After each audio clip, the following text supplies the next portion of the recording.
Ito ang nakakagulat na balita ngayon sa mundo ng politika. Matapos nga ng matagal na paghihintay ay sa wakas lumabas na rin ang audited financial statements ng Office of the Vice President mula sa Commission on Audit na talagang magpapatunay kung ano nga ba ang tunay na estado ng pananalapi ng nasabing opisina. Matatandaang bago pa nga isagawa ang impeachment laban kay Vice President Sara ay eto nga ang isa sa mga ginamit na butas ng mga mambabatas laban sa kanyang opisina na di umano ay nagkaroon daw ng hindi makatarungang paggasta ng pera ang OVP, particular na nga ang confidential funds na talagang ginawang napakalaking issue laban sa kanya ng Kamara na halos naging bukang bibig na ng mga mambabatas na nagdanais siyang sirain. Ngunit sa lumabas ngang report mula sa Commission on Audit ay tila taliwas yata sa mga binibintang ng mga mambabatas ang resulta. Ayon sa lumabas na Independent Auditor's Report ng COA ay hayagan ngang binanggit nito na base sa kanilang unmodified opinion ay di umano maayos sa lahat ng aspeto at hindi nakitaan ng anumang issue ang financial statements ng Office of the Vice President. Ayon pa sa kanila, in our opinion, the accompanying financial statements present fairly in all material respects the financial position of OVP as at December 31, 2024 and its financial performance, cash flows, changes in net assets, equity, and comparison of budget and actual amounts for the year then ended, and notes to financial statements including a summary of significant accounting policies in accordance with international public sector accounting standards. Mukhang isang ang malaking sampal sa mukha ang naging resultang ito sa mga nang-uusig sa Vice Presidente na talagang walang basihan ang kanilang mga paratang dahil nga ang Commission on Audit na mismo na siyang itinalagang ahensya para gumawa ng mga pagsusuring pinansyal sa lahat ng mga departamento at ahensya ng gobyerno ay nagbigay na ng kaliwanagan sa naturang issue. The Office of the Vice President has already received the annual audit report for 2024, and I know that all of you are very eager to hear what is contained in this document. This audit was done in accordance with the international standards of supreme audit institutions, and it covers the accounts and operations of the Office of the Vice President curriculum year 2024. And of course, as in the last 2 years, 2022 and 2023, the Commission on Audit again gave an unmodified audit opinion on the fairness of presentation of the OVP's financial statements as of December 31, 2024. And then, so of course, we would ask, I don't know if all of you would understand what an unmodified audit opinion means, and so we're here to explain to you so that you can get a little bit of understanding. There is a June 2022 publication of the Commission on Audit, which defines an unmodified audit opinion as a Commission on Audit issuance, and this happens when the auditor concludes that the financial statements are prepared in accordance with the applicable financial reporting framework in all material respects, as specified, of course, by the international standards of audit and the international standards of supreme audit institutions. There is a modified opinion, a modified audit opinion, but it is different because it then includes qualified, adverse, and a disclaimer of opinion. And of course, very fortunately, the Office of the Vice President has received for the third year, an unmodified audit opinion. And also in the report that we received, the independent auditor's report also cited a similar opinion, and I quote, I will read the entire text of the opinion, but I want to catch my breath a little bit. If it's okay, yeah, I'll catch my breath. Okay, so I will read to you the independent auditor's report opinion in the opinion portion. We have audited the accompanying financial statements of the Office of the Vice President, which comprise the statement of financial position as at December 31, 2024, and the statement of financial performance, the statement of cash flows, the statement of changes in net assets / equity, statement of comparison of budget and actual amounts for the year then ended, and notes to the financial statements, including a summary of significant accounting policies. In our opinion, the accompanying financial statements present fairly in all material respects the financial position of the Office of the Vice President as at December 31, 2024, and its financial performance, the cash flows, changes in net assets/equity, and comparison of budget and actual amounts for the year then ended, and notes to financial statements, including a summary of significant accounting policies in accordance with the International Public Sector Accounting Standards. And this is signed by the Commission on Audit Supervising Auditor on May 16, 2025.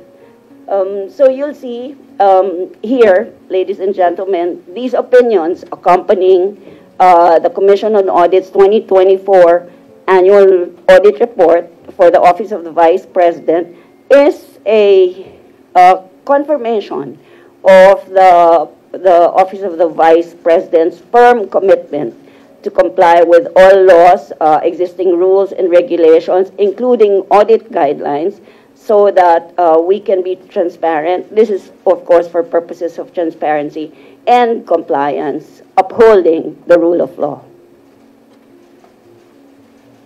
Any questions? First question, Brad Mendoza, Malaya Times. Mike, please. Of course, we talked before during the COVID sa Titihay pa po, ma'am. Pero ma'am, what did you convince yourself to be the new spokesperson of the OVP? And yan, hello. Mike, Check. Arad, paulit na lang ang question. Ma'am, why did you decide po na maging spokesperson ng OVP? Did the Vice President approach you? And ano pong inyong magiging communication or magiging key communication thrusts in giving to the public the services of the OVP? Ano yung mga parang ipapaliwanag ninyo sa public? Ipapaliwanag niyo po ba yung mga serbisyo ng OVP sa tao? Ilalapin niyo po ba? And to correct misconceptions about dun sa mga nangyayari sa OVP, ma'am. Yes. Hi, Red. Thank you. I remember seeing you in DTI. Actually, it was no convincing from the part of the Vice President or her staff.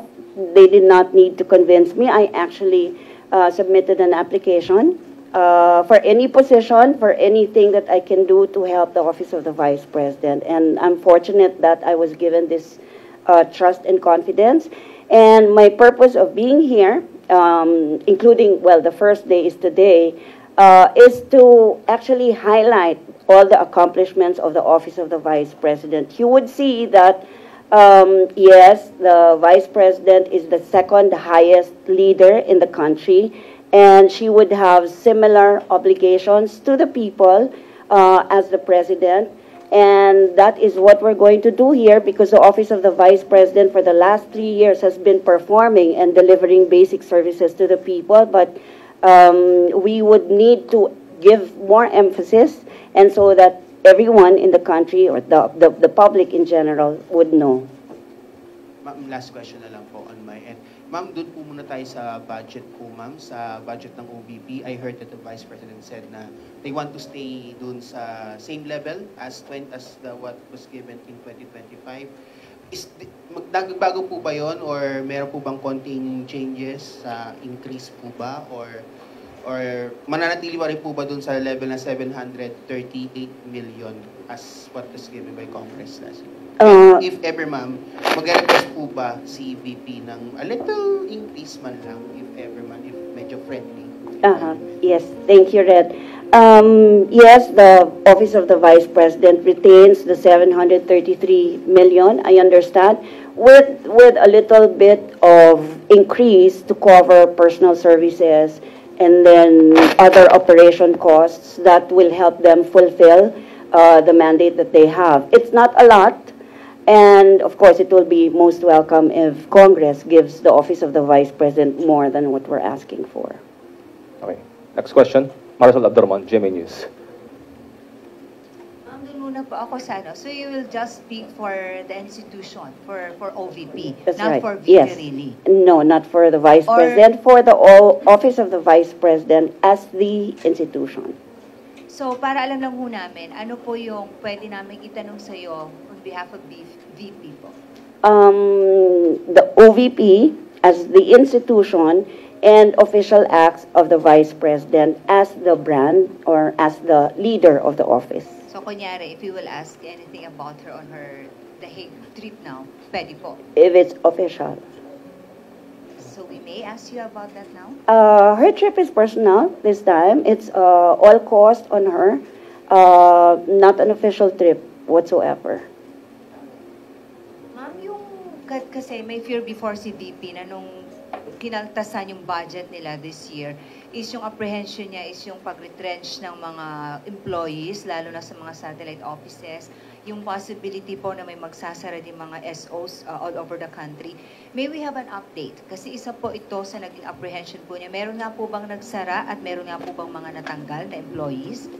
You would note that with the meager budget of the Office of the Vice President, they are still able to fulfill the promises that they made to the people, still serving the public, giving whatever they can. Pero syempre, working around that little budget, they had to close some satellite offices. Several have been closed already, and then some have been removed, the others transferred. Kasi pagka binawasan mo ng staff sa isang office na medyo madaming, if they have more than enough personnel, lilipat mo sa iba para makabawas ng personnel to make sure that the Office of the Vice President can still cover personnel services in the budget. That means the salary of the workers. You said, do we have an official data like how many offices have closed? And I will. Okay. Sige, Yes, I will give you ma'am. that data officially maybe later after the interview. Ma'am, sorry, kasi laging ang nagko-comment sa Malacanang, it's Yusek Claire Castro.